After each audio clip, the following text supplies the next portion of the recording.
ma näitan, kuidas võid teha. Mul on siin just sai valmis Reuteri. Seaplas 36 tundi, see on siis mahukoorest tehtud ja paneme ta siis masinasse. Ja see on just ahjust võetud, kus ta oli siis 38 kraadi ja 36 tundi. Nii. Kraabime selle kõik masinasse. Vaatame, kaua läheb.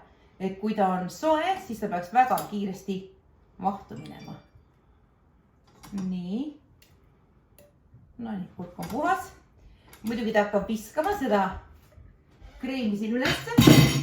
Aga mul on selline kate. Ja siis panen veel selle, mis ta nüüd ei tööta, peste. Mina ei tea, mis ta nüüd ei tööta. Nüüd töötab. Nii, vaatame kaua läheb. Tule lähemale. Mina? Jah. Tule näita siit seest. Et nüüd on vaata või ja pett eralduma hakanud. Nüüd teeme siis võid. Nüüd, kui ta on eraldunud, raavime kokku. Niimoodi löötsutan nagu ühte nurka rohkem. Ja seda hakkame siis pesema jäävees.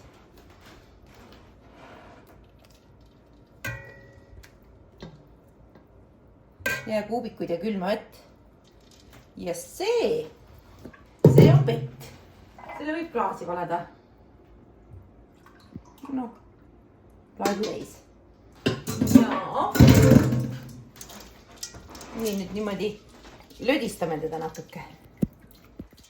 Külmas veest hakkab paremini kokku. Litsume. Ja see on siis Reuteri või. No algust on muidugi imevehme, aga taheneb vasti. No maitseme ka. Väga hea, õrnad hapukas.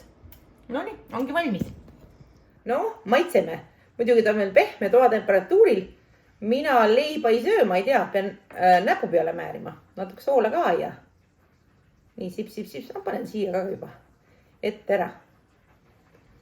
Väga maitseb, probiootikume täis. Tehtud.